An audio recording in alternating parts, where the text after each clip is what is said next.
কিছুতেই কাটছে না জ্বালানি তেলের সংকট, ফুয়েল পাসেও কমেনি ভোগান্তি।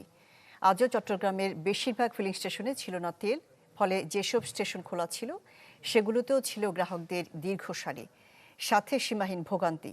দীর্ঘ সময় অপেক্ষা করেও অনেকেই জ্বালানি ছাড়াই ফেরত যেতে হয়েছে।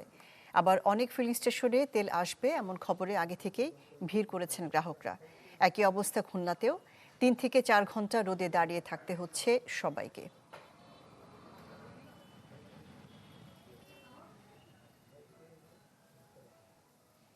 জ্বালানির সংকট নিয়ে খবরাখবর জানাতে ময়মনসিংহ এবং সিলেট থেকে যুক্ত হচ্ছেন সহকর্মীরা। প্রথমে যাব ময়মনসিংহে, সেখান থেকে যুক্ত হচ্ছেন সুলতান মাহমুদ কনিক। ময়মনসিংহে জ্বালানির সংকটের কি অবস্থা, কি পরিমাণ পাম্প এখন পর্যন্ত সচল আছে, আর এই জ্বালানির সংকটে কৃষকদের কি অবস্থা?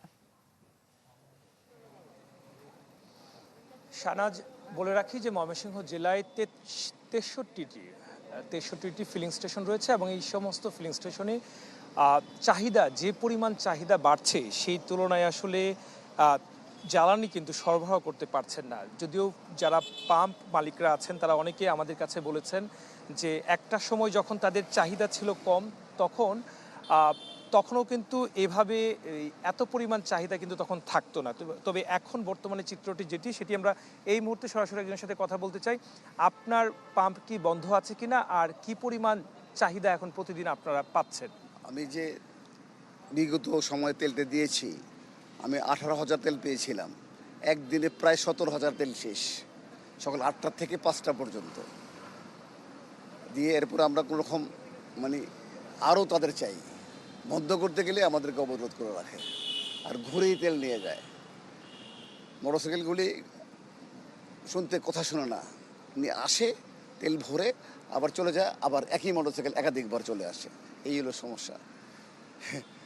ধন্যবাদ আপনাকে। শুনছিলেন যে একজন পেট্রোল পাম্প মালিক, তিনি বলছিলেন যে আসলে বিশেষ করে মোটরসাইকেল চালক যারা আছেন সেই মোটরসাইকেল চালকদেরই বেশি চাহিদাটা আসলে সবার চোখের সামনে পড়ছে, কিন্তু এর বাহিরেও প্রচুর সংখ্যক কিন্তু কৃষক আছেন যাদের ডিজেলের প্রয়োজন হচ্ছে।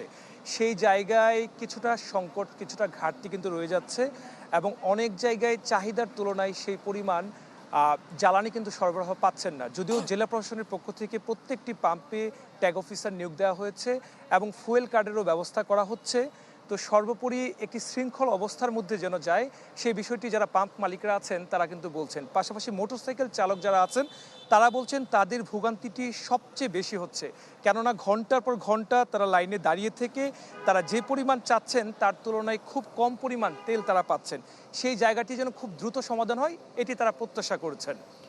জি, সুলতান মাহমুদ কনিক, আপনাকে ধন্যবাদ। এবার যাব সিলেটে। সিলেট থেকে যুক্ত হচ্ছেন আজহার উদ্দিন শিমুল। শিমুল, সিলেটে জ্বালানির সংকটের কি অবস্থা, কি পরিমাণ পাম্প চালু রাখা যাচ্ছে?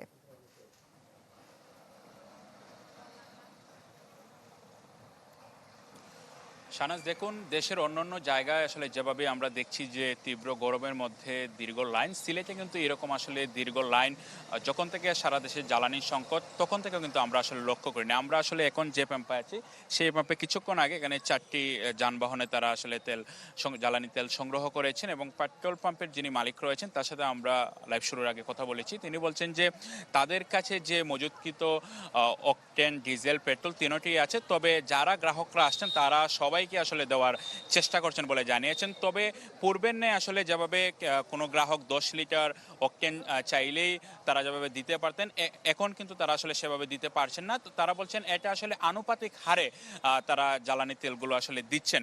এবং সারা দেশের মতো সিলেটেও সংকট, বিভিন্ন যে পাম্পগুলো রয়েছে সংকট রয়েছে, তবে সিলেটের অন্যান্য দেশের অন্যান্য অঞ্চলের মতো সিলেটে আসলে রাইড শেয়ারিং এর যে প্রবণতা এখানে খুবই কম, যার কারণে আসলে মোটরসাইকেল যারা চালকরা রয়েছেন তাদের দীর্ঘ লাইন আমরা আসলে তেমনভাবে দেখিনি।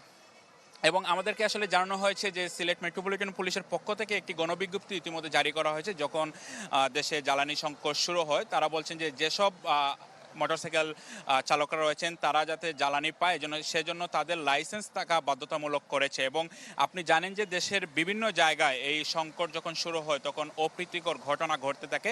সিলেটে এখন পর্যন্ত আসলে আমরা কোনো অপ্রীতিকর ঘটনার কোনো খবর পাইনি।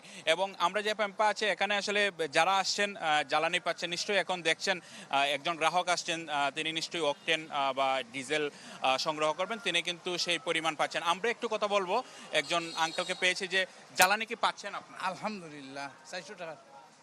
আপনার কি ওই যে উনি 400 টাকা জ্বালানি চেয়েছে দিতে পারছেন? হ্যাঁ দিতে পারছি, মোটামুটি দিতে পারছি। শুনছিলেন যেটা আসলে যারা গ্রাহকরা রয়েছেন আসলে যে পরিমাণে তারা চাচ্ছেন তারা দিতে পারছেন বলে তারা আমাদেরকে জানিয়েছেন। এবং সব ধরনের অপ্রীতিকর ঘটনা এড়াতে সিলেট মেট্রোপলিটন পুলিশের পক্ষ থেকে সিলেটের যে সকল 77টি পেট্রোল পাম্প রয়েছে সবগুলো পেট্রোল পাম্পে 2 জন অথবা 3 জন করে পুলিশ মোতায়েন করা হয়েছে যাতে কোনো ধরনের অপ্রীতিকর ঘটনা আসলে না ঘটে। এবং সিলেটে কিন্তু স্থানীয়ভাবে যারা পেট্রোল পাম্পের মালিকরা রয়েছেন তারা স্থানীয়ভাবে পদ্মা অয়েল ডিপো এবং যমুনা অয়েল ডিপো থেকে তারা কিন্তু তাদের যে জ্বালানি তেল তা সরবরাহ করেন। এবং ডিপো থেকে আমাদেরকে জানানো হয়েছে তারা যতটুকু আসলে পাচ্ছেন সেই পরিমাণে সংখ্যানুপাতিকভাবে আসলে যারা পেট্রোল মালিকরা রয়েছেন তাদেরকে তারা সরবরাহ করছেন।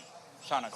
জি, আছারউদ্দিন শিমুল, আপনাকে ধন্যবাদ। ময়মনসিংহ এবং সিলেট থেকে জ্বালানির সংকট নিয়ে খবরাখবর জানাচ্ছিলেন সহকর্মীরা। যত জানা গেছে যে সিলেটে জ্বালানির সংকট আসলে অন্যান্য জেলার মতো তেমনটা নেই।